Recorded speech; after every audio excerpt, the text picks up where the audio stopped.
Mesdames et messieurs, bienvenue aujourd'hui. Je suis super excité de vous présenter ma nouvelle imprimante 3D, une imprimante de l'espace que je n'aurais jamais pensé posséder un jour. Un grand merci à Machine 3D. Petite intro pour la FlashForge Creator 3 V2, c'est parti.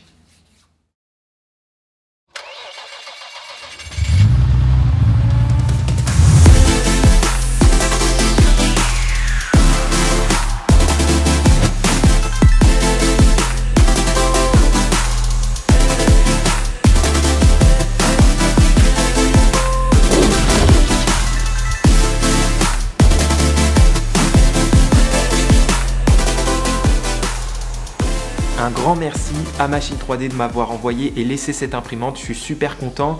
Pour la petite histoire, ils m'ont contacté dans un premier temps pour faire quelque chose ensemble et ils ont pas mal d'imprimantes 3D professionnelles, du coup je me suis dit ça peut être une bonne vidéo. Qu'est-ce qu'on peut faire de plus avec ce style d'imprimante ? Est-ce que ça sort des pièces magnifiques? Est-ce que ça se rapproche des imprimantes premier prix? Plein de questions que je me pose par rapport à ces imprimantes 3D semi-professionnelles. Je pense que ça peut vous intéresser. En tout cas, on va voir ce que cette FlashForge Creator 3 a dans le ventre. C'est parti! Pour commencer, juste quelques specs. Le volume d'impression, c'est du 300 par 250 par 200 mm. Pour vous donner une idée, c'est sensiblement la même taille qu'une imprimante 3D classique, mais avec le plateau un peu plus large. Elle imprime avec une précision annoncée à 50 microns. Pareil, pour comparatif, les imprimantes 3D classiques sont généralement à 100 microns. Donc là, on est quand même plus précis, c'est cool. Grâce au Direct Drive, à la capacité de chauffe et au caisson qui maintient bien la température, on peut s'amuser à imprimer plein de matériaux différents. Je crois même plus d'une dizaine de matériaux. Et ce qui fait le charme de cette imprimante et qui m'a pas mal convaincu et qui m'a donné envie de l'essayer, c'est la double extrusion. Ça veut dire que cette machine est équipée de deux têtes d'impression, une à gauche et une à droite. Ça nous permet d'imprimer deux pièces en même temps, en mode dupliqué ou en mode miroir, ça peut être intéressant. On peut également imprimer avec des supports en soluble pour des pièces plus complexes ou avec du multimatériau pour jouer avec les couleurs et avoir des pièces un peu plus fun. La fiche produit annonce également une certaine facilité d'utilisation de l'imprimante. Donc j'ai testé tout ça, on va voir ça ensemble. Donc n'hésitez pas à vous repérer également avec les chapitres de la vidéo. Et on commence par la prise en main de l'imprimante. On va voir si c'est si simple de l'utiliser. Dans un premier temps, j'ai reçu la machine vraiment bien emballée, aucun souci là-dessus. Je l'ai positionnée en hauteur sur mon établi à côté de mes autres imprimantes en mentionnant qu'on était quand même 2-3 personnes pour la porter. C'est quand même bien encombrant et elle pèse son poids, il me semble 45 kg. Gage de qualité, mais voilà, faut trouver la place. Avec cette machine, on a ce qu'il faut en accessoires, comme d'habitude les petits outils qui vont bien. Et aussi pour le goûter, apparemment. Un code promo avec abrège si vous voulez vous faire plaisir. Et niveau documentation, on est bien fourni également pour bien prendre en main l'imprimante. Et aussi le catalogue de toutes les imprimantes que possède Machine 3D à checker sur leur site internet. La machine est équipée de ces grands bacs poubelles pour les résidus de filaments. J'ai trouvé ça excellent, moi qui ai un espace de travail avec du PLA un peu partout. Je pense que vous voyez ce que je veux dire. Super idée, ça me permettra d'être un peu plus propre. Comme la plupart des imprimantes 3D aujourd'hui, l'interface est nickel, en couleur, tactile, 3 onglets principaux, simple à utiliser. Et vous verrez que pendant l'impression, on a tous les détails qui vont bien, c'est top. Il y a une caméra d'équipée pour surveiller à distance nos impressions, 2 compartiments latéraux pour les bobines avec les détecteurs de fin de filament, une porte transparente à l'avant et au-dessus, un plateau flexible magnétique qui adhère vraiment bien je trouve, et concernant la mise à niveau du plateau, on peut dire que c'est semi-automatique. La buse vient palper le plateau automatiquement et ensuite via l'interface on nous demande de tourner les vis d'un quart ou de plusieurs tours selon la hauteur nécessaire. Alors je suis d'accord, c'est pas aussi cool qu'une mise à niveau 100% automatique. Néanmoins, c'est plus efficace et rapide que le papier qu'on vient gratter sous la buse pour la plupart des imprimantes. Là, on est sûr d'être vraiment bien réglé. En tout cas, ce que je note, c'est qu'après réglage, on est notifié si l'imprimante est pas bien réglée.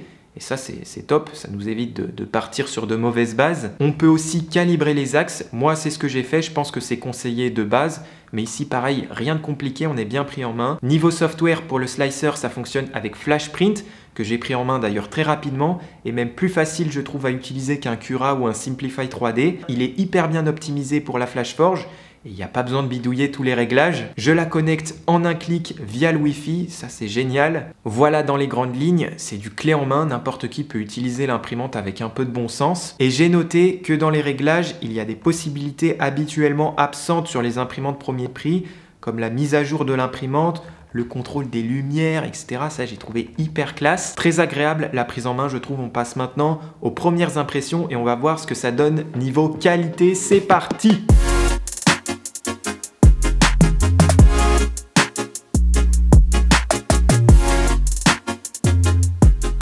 J'ai commencé par imprimer ce crâne de T-Rex en mono extrudeur et avec tous les réglages conseillés et par défaut sur Flash Print. Et une fois terminé, on peut déjà constater que grâce au plateau magnétique flexible, c'est hyper simple à décoller. J'enlève ensuite les supports qui sont en branche d'arbre par défaut ainsi que la bordure. Il y a quelques cheveux d'ange mais très fins et faciles à enlever, mais à noter quand même. Et j'avoue que la pièce est quasi parfaite pour un premier print. C'est excellent. Elle envoie, mesdames et messieurs, c'est pas mal du tout. Quelques remarques quand même par défaut. On est sur du 60 mm par seconde. Donc pour ce crâne, ça signifie une dizaine d'heures d'impression. Cependant, on peut tout de même augmenter jusqu'à 150 mm par seconde. Je pense que ça reste déconseillé. L'imprimante, mesdames et messieurs, fait beaucoup de bruit, j'ai trouvé. Pour travailler à côté, pour 1 heure ou 2, ça passe. Mais sinon, il faut une pièce dédiée ou la faire tourner de nuit. Moi, c'est ce que je fais.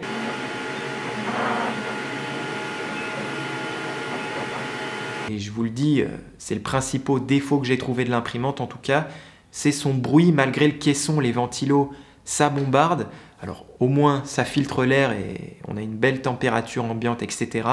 Mais ça fait du bruit. J'ai imprimé aussi un Benchy en qualité par défaut et mis à part encore quelques cheveux d'ange qui s'enlèvent très facilement, on a une pièce quasi parfaite également. Et je trouve que ça se rapproche à l'œil nu vraiment des pièces qu'on sort avec une imprimante quasi premier prix. Ça serait intéressant de faire un gros comparatif de toutes les imprimantes que j'ai en stock avec les différents budgets dans une prochaine vidéo. Et pour aller un peu plus loin, j'ai imprimé ce STL Benchmark. Les cercles sont très bien exécutés, les ponts également.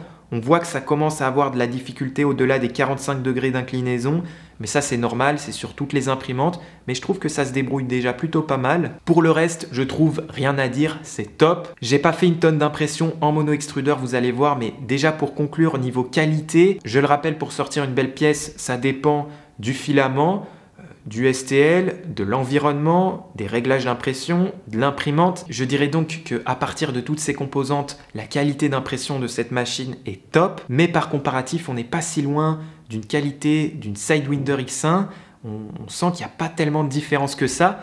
Là où on peut dire que c'est de la qualité professionnelle, c'est au niveau de la fiabilité de l'imprimante. J'aurai beaucoup plus de fails d'impression sur mes imprimantes premier prix que sur cette machine et surtout sur les prints qui dépassent 4-5 heures d'impression. On connaît les premiers prix, on a tous passé du temps à bidouiller. Des fois, il y a des fails, on ne sait pas trop pourquoi. Je pense que c'est comme ça qu'on peut décrire la qualité de cette imprimante en tout cas. C'est sûr, si j'achète du filament de bonne qualité, ça partira sur la Flashforge Direct dans un premier temps. Mesdames et messieurs, maintenant après ces premiers tests, on passe maintenant à la double extrusion. On va s'amuser un peu avec différents matériaux. C'est parti! Pour rappel, il y a 4 possibilités d'impression avec cette technologie double extrusion. Pour le mode miroir et le mode duplication, c'est sensiblement la même chose. Ce qui m'intéresse surtout avec ce mode miroir dupliqué, ça va être le temps de gagner pour imprimer 2 pièces identiques. En tout cas, c'est pratique et ça fonctionne super bien. Regardez ces vases, ils sont parfaitement identiques, c'est nickel. Pour les chouettes imprimées en miroir, il y a eu cependant un petit souci d'impression. Ça vient des supports en branche d'arbre. Pour des surplombs plus complexes comme sur ce STL, il faut sélectionner les supports linéaires classiques. En tout cas, je le saurai pour la prochaine fois. J'ai ensuite testé ce STL hyper stylé qui peut se réaliser avec du PVA soluble. C'est conseillé d'avoir une coque pendant impression pour bien nettoyer les buses, même si les réglettes sont là pour éviter que ça bave trop. Et au passage, j'ai testé l'impression en qualité haute et c'est parti pour 40 heures d'impression.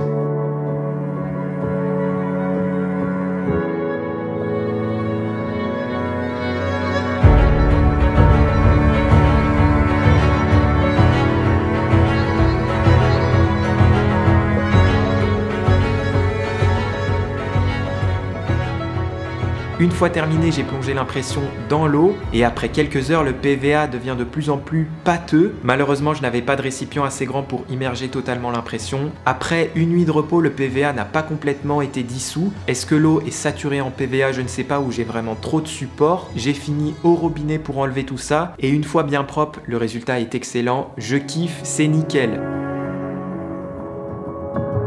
L'avantage du soluble est qu'on peut faire des pièces plus complexes. Maintenant que j'ai ça à disposition, je pense que je vais pas mal m'amuser avec.